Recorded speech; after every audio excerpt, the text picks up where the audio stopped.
You ever have one of those moments where time just freezes? Where you're standing there, watching something unfold in front of your eyes, and your brain refuses to process it because surely no one would actually do this. That was me, last Saturday, in my own backyard in Austin, Texas. My 10-year-old son, Ethan, had been saving up for months. Quarters from mowing lawns, dollar bills from helping neighbors with groceries, every single cent carefully tucked away in a glass jar on his dresser.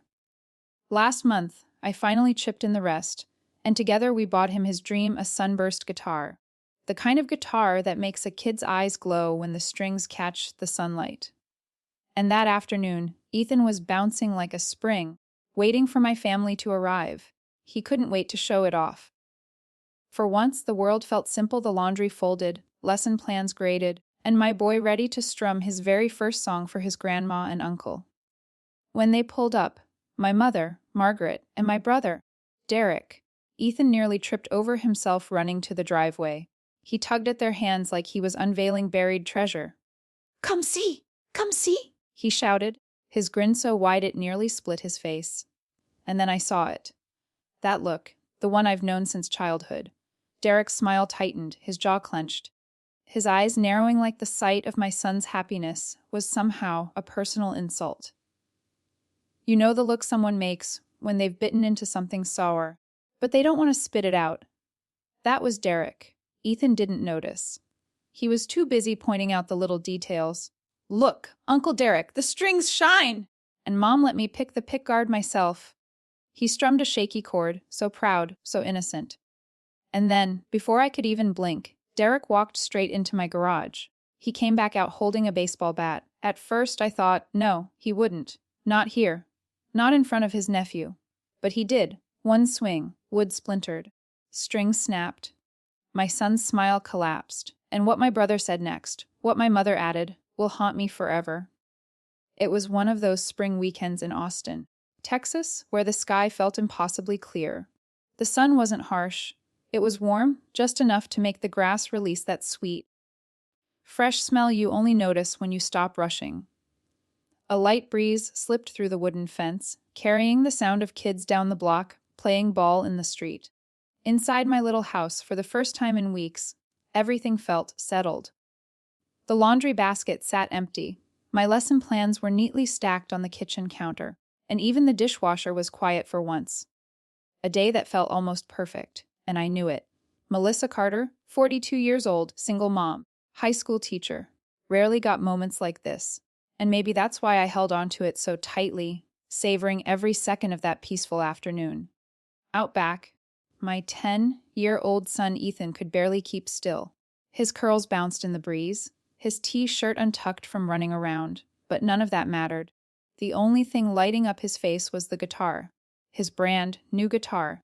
Ethan had been dreaming about this for a long time. He'd saved every spare coin he could, quarters from mowing neighbors' lawns, crumpled singles from carrying grocery bags. Even birthday money he'd tucked away instead of spending. I can still hear the clink of change dropping into that glass jar on his dresser, week after week, until it was so full it barely closed. And when his little savings had proven just how determined a 10-year-old could be, I pitched in the rest. Together, we bought that guitar. For Ethan, it wasn't just an instrument. It was proof. Proof that patience and hard work could turn into something real, something you could hold in your hands. That afternoon, he polished every inch of wood, ran his fingers carefully over the strings, and watched the sunlight dance across the glossy finish like he was holding treasure. "Mom, is Grandma coming? What about Uncle Derek?" He asked me at least 3 times. In that eager little voice, I heard both pride and anticipation. He wanted them to see it. He wanted to show off what he had achieved. I smiled and nodded. "They'll be here, honey. You just keep practicing." And with that, Ethan darted around the backyard, practicing the same few chords over and over. His small hands were clumsy, the notes uneven. But in his eyes, the joy was flawless, more perfect than any song I'd ever heard. I stood by the sliding glass door, watching him, letting my shoulders drop in a rare moment of ease. A peaceful day, a perfect afternoon. But I had no idea that peace was only the silence before the storm. The sound of my mother's car rolled to a stop in front of the gate, followed by the slam of the door echoing through the stillness of the afternoon. Ethan nearly leapt off the porch, sprinting out as if he'd just heard the opening bell of a concert. He grabbed his grandmother's hand and Uncle Derek's too, his excited voice ringing across the yard. "Grandma! Uncle Derek! I have something to show you!" I stood in the backyard smiling and shaking my head. That was Ethan, 10 years old, and incapable of hiding joy. He pulled him quickly toward the back, where his guitar rested neatly on the bench, the late sunlight catching the polished surface until it gleamed like a tiny treasure. Ethan carefully lifted it into his arms, holding it close the way you'd cradle a dream. Then the words poured out of him. How he'd chosen the color, how much he loved the pickguard, how he'd saved every single coin until it finally became his. His eyes shone, and his little boy voice, carried on the breeze, sounded like the purest melody of pride. But while Ethan was celebrating, my eyes were drawn somewhere else. To Derek's face. At first, his smile looked polite, like reflex courtesy. But the longer I looked, the more I saw it tighten. His lips pressed together, his jaw stiffened, his eyes narrowing with something I recognized all too well. It was the same look I'd seen 100 times when we were kids. The look of someone who could never stand being second, who could never let anyone else hold joy that wasn't his. I realized instantly that smile wasn't for Ethan. It was bitter, sharp, the kind of smile that hides an old wound that's just been scraped raw by a child's innocent triumph. Ethan, of course, noticed nothing. He strummed a simple chord, the sound uneven and clumsy, but to him it was music. His music, the most beautiful sound in the world. "Listen to this, Uncle Derek." Ethan beamed, tilting his face upward, waiting for approval. Derek nodded, but the smile slipped thinner, his eyes darting away. The muscles along his jaw flexed tight, and in that small gesture, my heart sank. Something heavy crept into the air, a weight I couldn't shake, a warning. My mother, Margaret, stood off to the side, arms crossed, her gaze flicking briefly to the guitar before settling back on me. No warmth, no praise for her grandson, just a shallow nod, as if the instrument itself were somehow wrong. And in that moment, the old unease rose in me, the same unease I'd felt so many times as a child. Whenever Derek burned with jealousy, and my mother's silence let it fester. The difference now was that the one in the middle wasn't me. It was my son. Ethan hugged the guitar close, grinning wide, blissfully unaware that his uncle's forced smile was no blessing at all. It was a warning. A storm was gathering quietly, and soon it would sweep away every trace of peace left in that spring afternoon. It happened so fast, I almost couldn't believe what I was seeing. Derek slipped quietly toward the garage. I thought maybe he was just looking for something to fix the lawn chair, or maybe he just didn't want to sit through Ethan's playing. I was naughty enough to believe that. But seconds later he came back, not with a chair, not with a toolbox. In his hands was a baseball bat. The metallic glint of it caught the fading sunlight, cold, heavy, enough to send a chill straight down my spine. Ethan didn't notice. My boy still clutched his guitar, strumming softly, looking up at his uncle with eyes wide and trusting. He couldn't see the anger carved into Derek's face, the kind of anger that was no joke at all. "Uncle Derek, listen! This is the first song I'm learning," Ethan said, his voice trembling with nervous pride. And then, a sharp whistle through the air. The bat came down. "Sirak!" The sound tore through the peaceful afternoon. Wood splintered, strings snapped with a vicious twang, the crash echoing through the backyard like a gunshot. For a heartbeat, I froze, unable to breathe, unable to believe. My son's dream, his guitar, struck down in a single brutal swing. Ethan stumbled backward, his eyes wide, his small hands trembling as he held the broken instrument. Splits raced across the polished wood, the neck bent, the glossy finish scraped raw. His smile vanished, leaving only shock, raw, hollow, and terrified. He swung again. "Tieshud!" The body of the guitar shattered, fragments of wood flying across the cement. Ethan gasped, clapping a hand over his mouth, as if to hold back the sob clawing its way up his throat. His eyes, they looked as if his whole world had just collapsed. I stood frozen, my entire body rigid. My heart pounded so hard it felt like it might rip through my chest, yet my legs refused to move. 1,000 thoughts screamed in my head, no. He can't. Why would he do this? That's my son's. That's his joy, his dream. Derek lowered the bat, breath ragged, his face twisted in a grotesque satisfaction. He looked straight at Ethan and said, his voice calm in a way that made it even more chilling, "That's a lesson for you. Don't think you can just get whatever you want." I heard a broken sound from Ethan. Half gasp, half sob. His lips trembled, his eyes brimmed. But the tears hadn't fallen yet. My 10-year-old boy was trying so hard to stay strong, but his small shoulders quivered under the weight of it. And me, I felt ice spreading through every vein.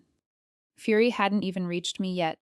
What came first was the suffocating shock, the unbearable truth that my own brother had just smashed my son's dream right in front of me. The clatter of broken wood and the metallic sting of loose strings faded into silence. The backyard suddenly felt hollow, heavy, as if even the wind itself had been swallowed.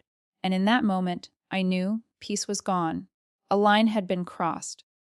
And nothing would ever be the same again. In the crushing silence after the guitar shattered, I thought my mother would run to Ethan. I thought she would yell at Derek, call him insane, or at least rip that bat out of his hand before he swung it again. But she didn't. My mother, Margaret, just stood there, arms crossed, her eyes fixed coldly on her grandson clutching the broken pieces. There was no sorrow in her gaze, only reproach. Then she spoke, her voice calm, steady, so calm it made my blood run cold. "Melissa, you never should have bought him that in the first place." I froze. My ears rang, unsure if I'd heard her right. Ethan trembled, his lips parting, waiting for his grandmother to defend him, desperate for some explanation that would make sense of what had just happened. But nothing came. Her words kept falling, sharp as knives. "Children need to learn disappointment. You spoil him too much, and he'll grow up weak, dependent."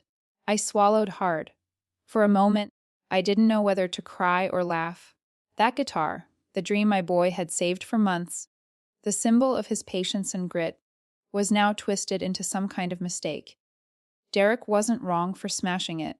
I was wrong for believing in my child's dream. "Ethan needs to learn," my mother added, casting a sidelong glance at Derek, as if he had done something sensible. "He can't always get what he wants. The sooner he learns that, the better." I stared at her, this woman who had given me life, who should have been a shelter for me and for her grandson. Yet here she was, standing firmly on the side of the man who had just crushed a child's joy. Ethan didn't cry.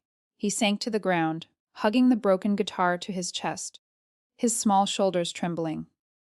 I saw him bite down on his lip, his eyes rimmed with red, and my heart twisted as if someone had their hand wrapped tight around it. I wanted to run to him, to pull him into my arms, but my legs felt cemented to the ground, my mind drowning in old memories. Memories of childhood rushed back, the times Derek broke my toys and I was blamed. The times I brought home top grades, but instead of praise I heard, "Don't make your brother feel bad." All of it was replaying, except this time the victim wasn't me. It was my son. The weight of that injustice pressed on me until I could barely breathe. I realized, in my mother's eyes, Derek had never been wrong. And today, even when he raised a bat and destroyed the guitar of a 10-year-old child, she still found a reason to defend him. Ethan lifted his head, his tear-glossed eyes searching for me. His voice shook as he whispered, "Mom, what did I do wrong?" I dropped to my knees and wrapped my arms around his small body. I didn't cry. I didn't scream. I only felt a coldness spreading through me, bone deep, and in that moment, I understood the worst part wasn't the guitar being destroyed. The worst part was the truth, that in this family, justice had never belonged to me or to my son. I held Ethan close, feeling his trembling breath against my shoulder. In my mind, everything spun. The crack of the bat against wood, Derek's twisted look of satisfaction, and my mother's voice cutting like a blade through my chest. When I was a child, I grew used to being blamed. But now, watching my son pulled into that same cycle of injustice, I knew I couldn't repeat the mistake. Not again. Slowly I stood. Derek and my mother remained where they were, one gripping a bat, the other with arms folded, both waiting for me to explode. They wanted to see me break down, to scream, to beg, to collapse into weakness. But I didn't. I drew in a long breath, and I smiled. It wasn't joy. It wasn't forced.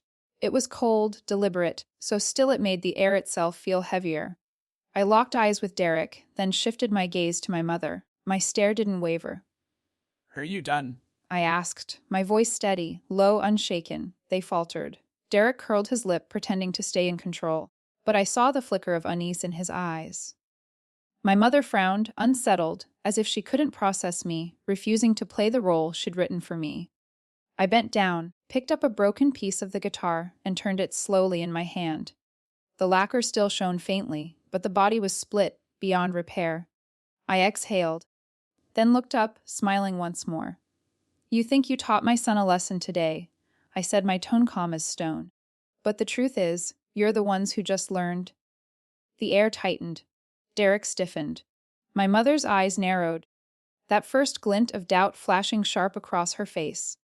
I set the fragment on the table, rose to full height, and placed a hand gently on Ethan's shoulder. Then I spoke again, slowly, each word dropping heavy like stones into still water.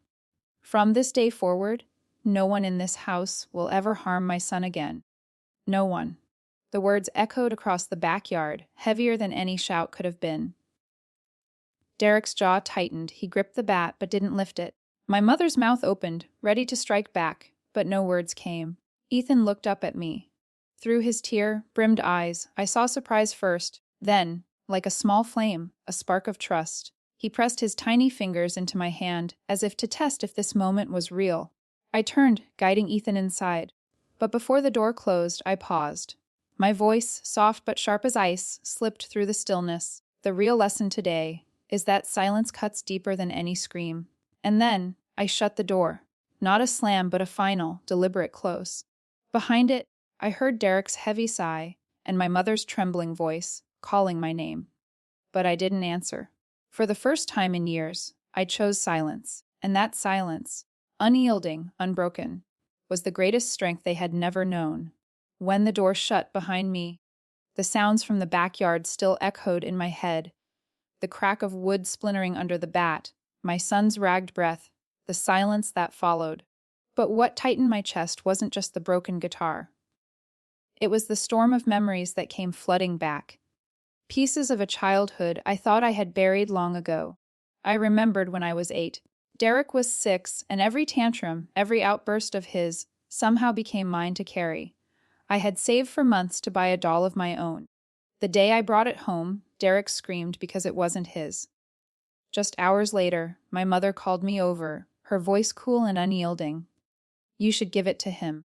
He's younger. He needs it more. I had no choice but to place the doll in his hands, while my mother stroked his back as if she had just delivered justice. I remembered 5th grade, when I won a statewide essay contest.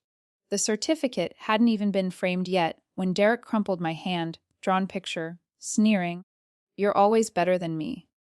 I thought my mother would finally step in. Instead, she turned to me, her voice soft but sharp enough to cut, "You should be more humble. Don't make him feel inferior." And so it went. Again and again. If Derek broke a toy, I was blamed for not sharing. If Derek lost a game, I was told to let him win next time.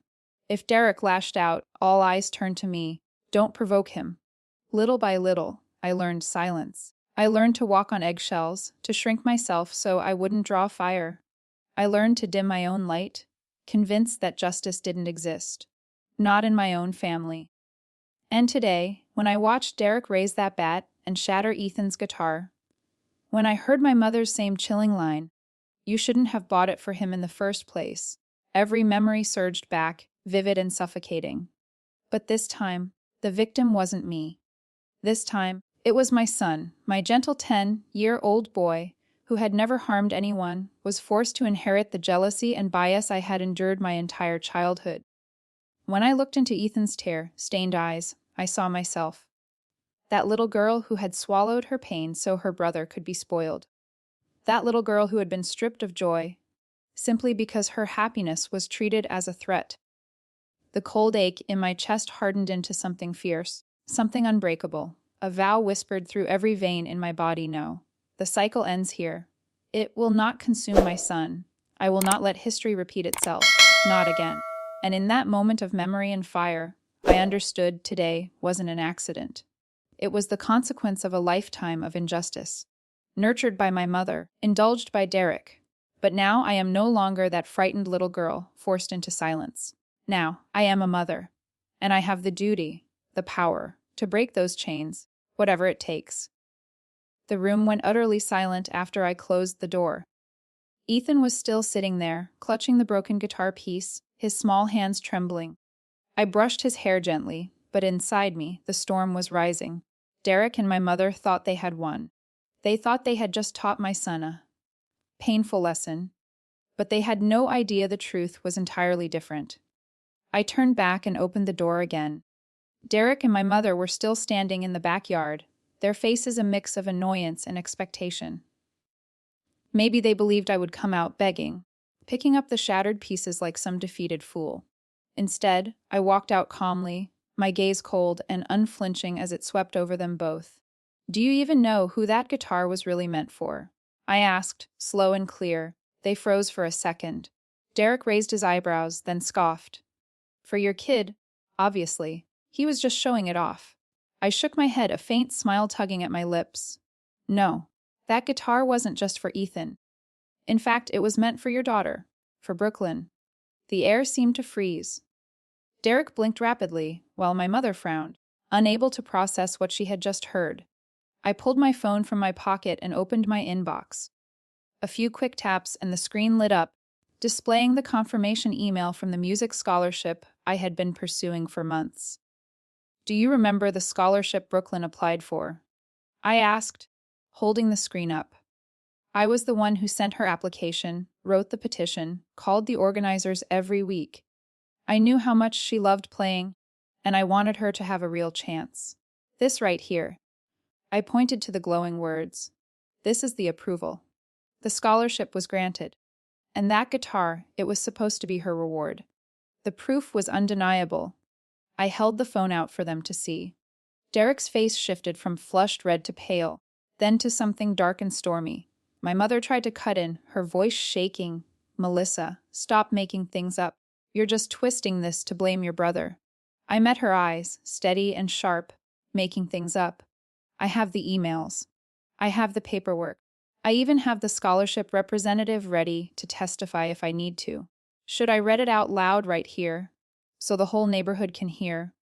The smug smirk slipped off Derek's face. He shifted uncomfortably, fists clenching, eyes darting away, then back at me, searching for some way out. But there wasn't one. The truth was already out in the open. I wanted to keep it a surprise. I continued, my voice calm but edged with steel. I wanted Brooklyn to feel joy, to be proud when she held that guitar in her hands. But you destroyed it. Not just the guitar, Derek. You destroyed your own daughter's chance. Ethan lifted his head, his tear-filled eyes wide with confusion. I crouched beside him, my hand on his shoulder. "This isn't your fault. You did nothing wrong. It was your Uncle Derek who ruined a gift meant for his own daughter." The silence that followed was heavier than before. I could hear the birds beyond the fence, the wind brushing against the roof. But here, in this small backyard, only shame and the weight of truth remained. And in Derek's eyes, for the very first time, I saw something I had never seen before. Fear. In that moment, I saw panic flicker across Derek's face. The smug look he wore while smashing the guitar was gone. Now his eyes darted around, desperate to escape the truth laid bare before him. My mother didn't look any better. She frowned, clinging to her familiar tone. "Melissa, you're blowing this out of proportion. It's just a guitar. Why make it such a big deal? Just a guitar." I repeated, my voice low but unshakable. "No, it wasn't just a guitar. It was a dream, a reward, a child's belief in something bigger. And most of all, it was proof that my brother Derek just destroyed something that belonged to his own daughter." I pulled out my phone, fingers moving quickly across the screen. I hadn't only saved the scholarship email. I also had the security camera footage from the backyard.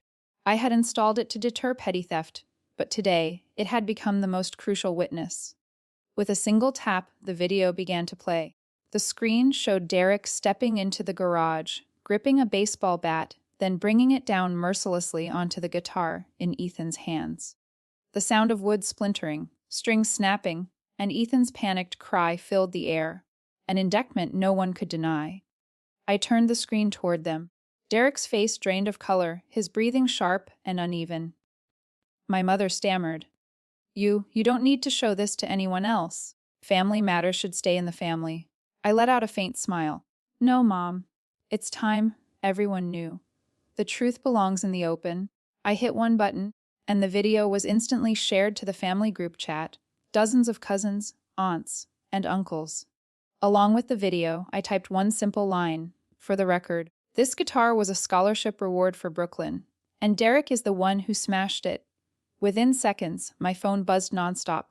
Messages poured in, wide-eyed emojis, all caps disbelief. "What is this? Oh my God, I can't believe it!"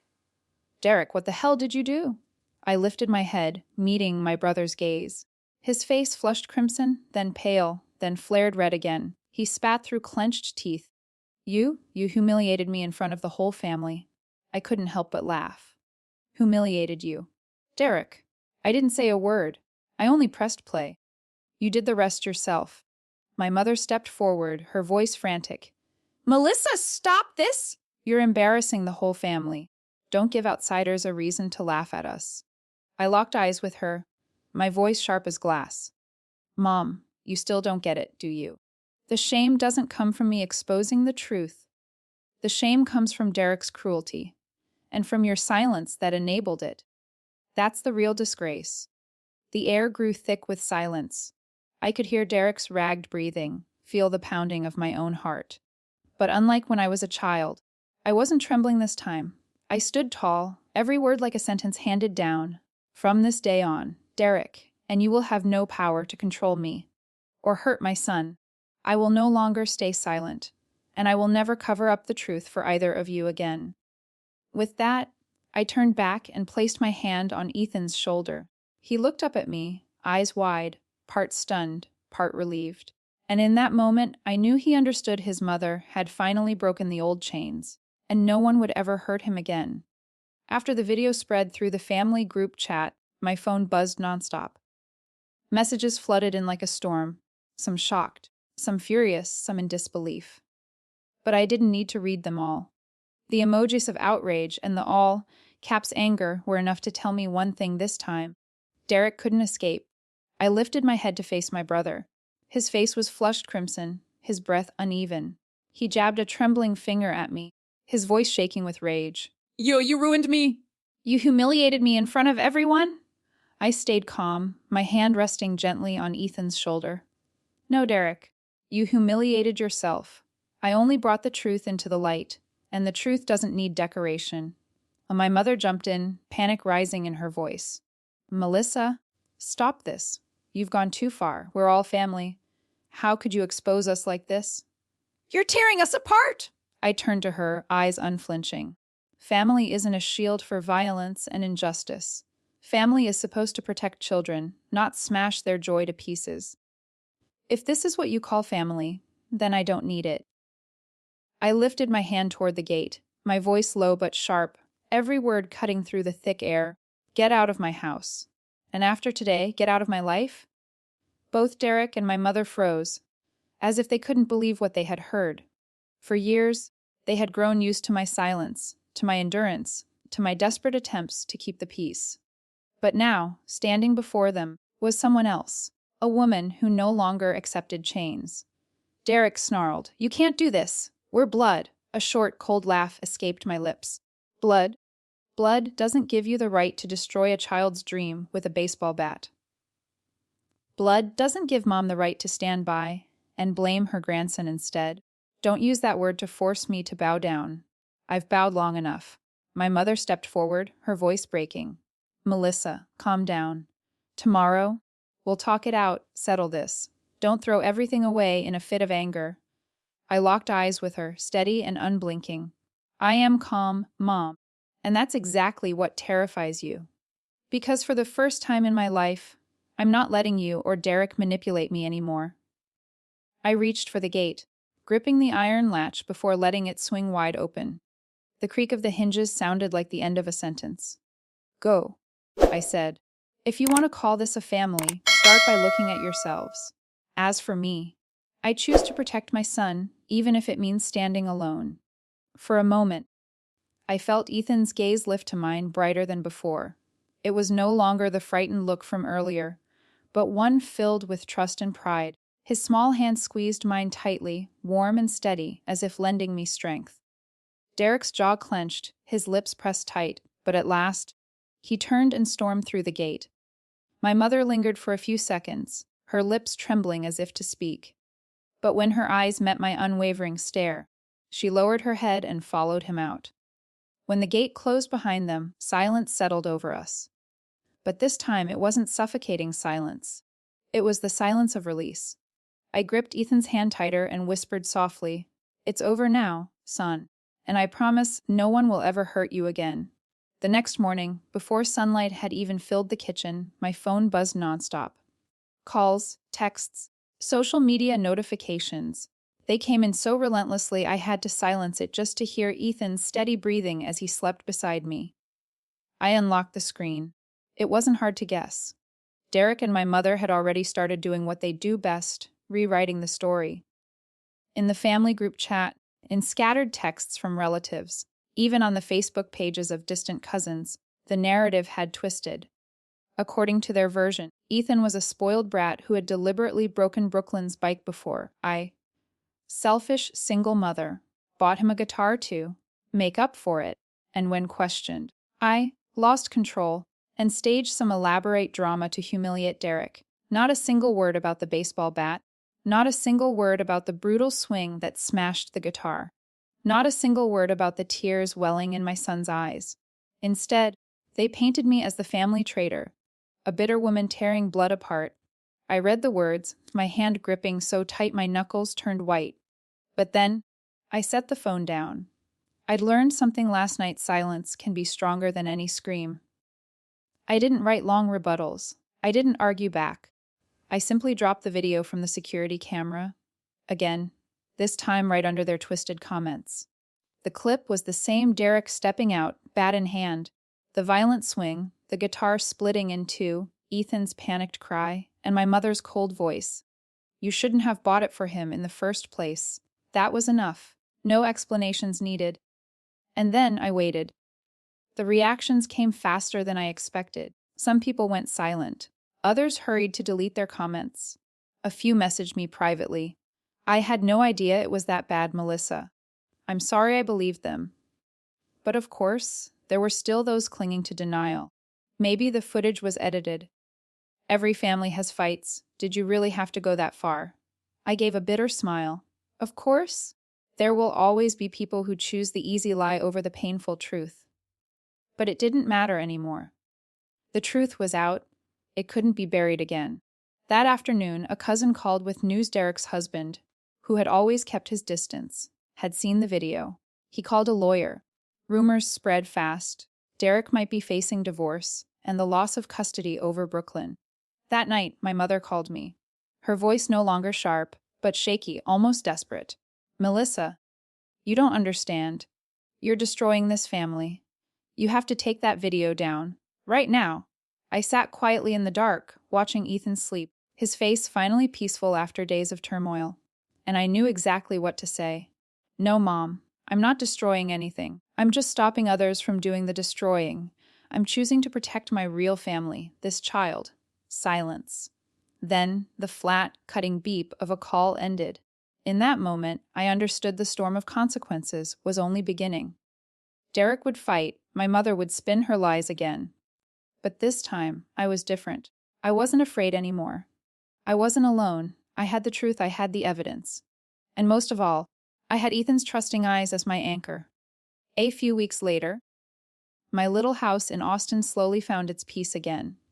In the mornings, the wind still slipped through the windows, sparrows still chattered on the wooden fence, and Ethan giggled as he strummed on an old guitar a kind friend had given him. It wasn't the dream guitar he once had, but to my son, it had become something new, a symbol that sometimes what's taken from us can be replaced with something warmer. Meanwhile, Derek and my mother had all but disappeared from my daily life. My mother's texts grew sparse, then silent. Derek, from what I heard through relatives, was drowning in marital and legal troubles. I didn't rejoice at their downfall, but I no longer felt responsible for carrying their weight. Everyone has to bear the cost of their own actions. One evening, after Ethan had fallen asleep, I sat alone in the living room. The soft golden glow of the lamp spilled across an open notebook. I wrote a few lines, not to complain, but to remind myself, silence is not weakness. Sometimes, silence is the strongest way to draw your boundaries. But silence doesn't mean acceptance. When the truth must be revealed, let the evidence speak. I realized that my whole life had been chained to a twisted definition of family.